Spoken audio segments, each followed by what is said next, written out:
Just gonna sneak on in here. I think it worked this time.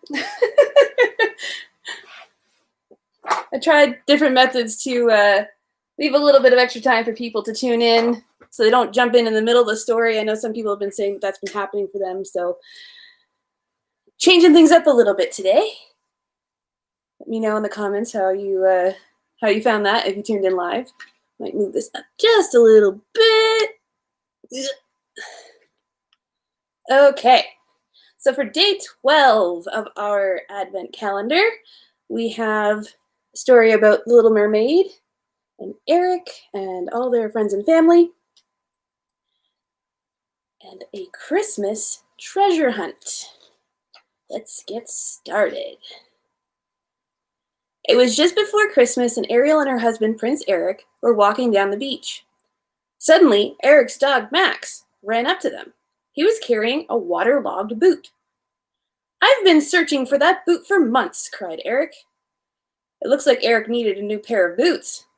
Ariel decided to get him some for Christmas. But she only had a few days left to think of gifts for everyone else.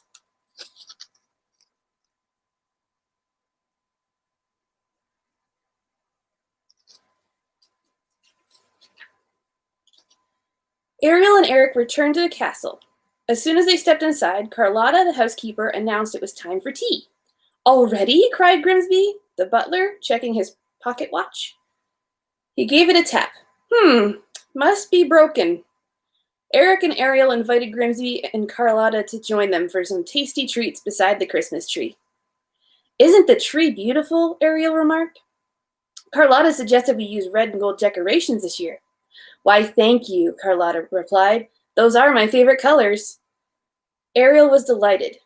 Now she had a gift idea for Carlotta and Grimsby.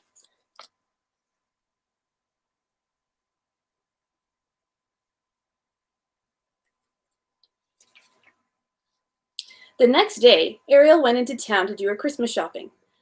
There she found the perfect pair of boots for Eric. And for a special surprise, she also got a bottle with a tiny ship built inside. It reminded Ariel of the first time she met Eric, beside his ship.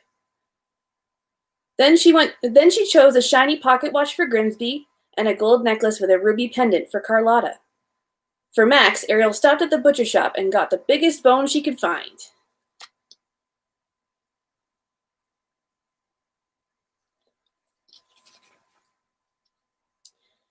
Ariel still had to find gifts for her father, her sisters, and her friends from the sea. When she found a store filled with colorful glass hearts, she knew her search was over. "What beautiful ornaments," Ariel told the sales clerk. "I'll take them all."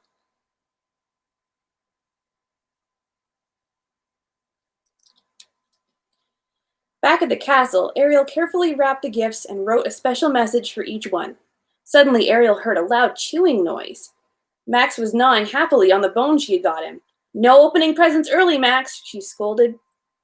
She took the bone and hid it with the other presents under the bed.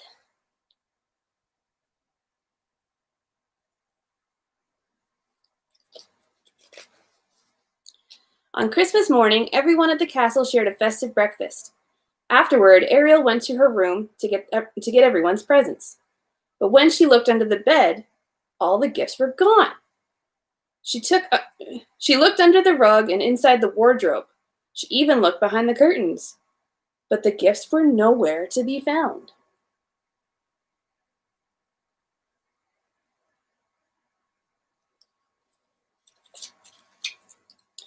"Ariel!" Eric called upstairs. "It's time for presents." Ariel joined the prince by the tree. "Is it all right if we do that later? I told my Mer family and friends I'd meet them on the beach this morning." Ariel decided she could keep looking for the presents later. "Of course," Eric replied. "Come along, everyone. We're going on a Christmas visit."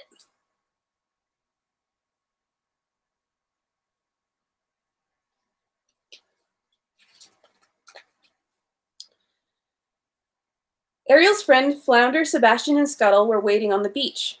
Scuttle the seagull handed Ariel a small chest. "We thought these whatchamajinglies would come in handy." Ariel opened the lid and saw the sorts of treasures she loved to collect when she was a mermaid. There was a bent fork and a cracked mirror. "Thank you," Ariel exclaimed happily. "We all helped to find them," Flounder said proudly.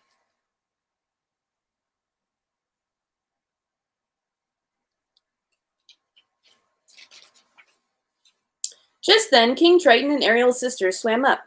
"Merry Christmas," they called. "Merry Christmas," Ariel replied, waving to her family. "We brought presents," Ariel's sister Aquata shouted. "Oh, thank you," Ariel exclaimed. "I have gifts for all of you, too, except..."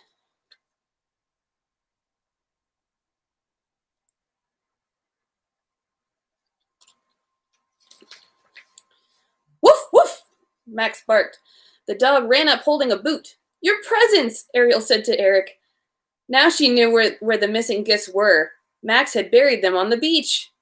Ariel thought quickly. "Surprise, everyone! We're going on a Christmas gift treasure hunt." "Ariel, you are amazing," Eric said. "Only you could turn a Christmas into a new adventure."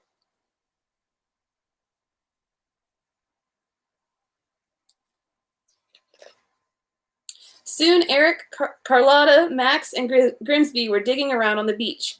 Ariel's friends and Mer family cheered them on. "Try digging near the old rowboat," Flounder called. "Or near the sandcastle," Aquata shouted. Each time someone discovered a present, Scuttle would pick it up and deliver it to the right person.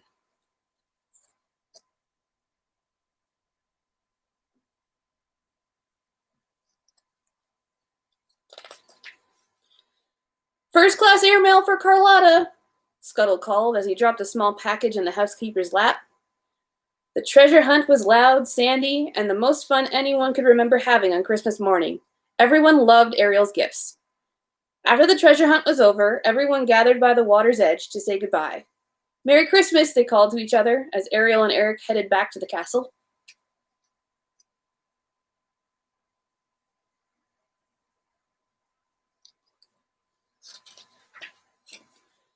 Back inside, Ariel and Eric sat by the fire and admired their gifts.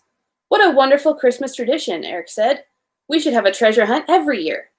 Ariel smiled. It had been a day full of surprises, and sometimes the most unexpected treasures were the best. The end. Thanks for tuning in for day 12. It's hard to believe we're already halfway through our advent calendar and only, what, is it 12 or 13 more sleeps till Christmas? Less than 2 weeks anyway. So it's coming up. Anyway, thanks for tuning in, guys. If you're watching live or watching later, just say hello. All right. Have a good night, guys. Bye.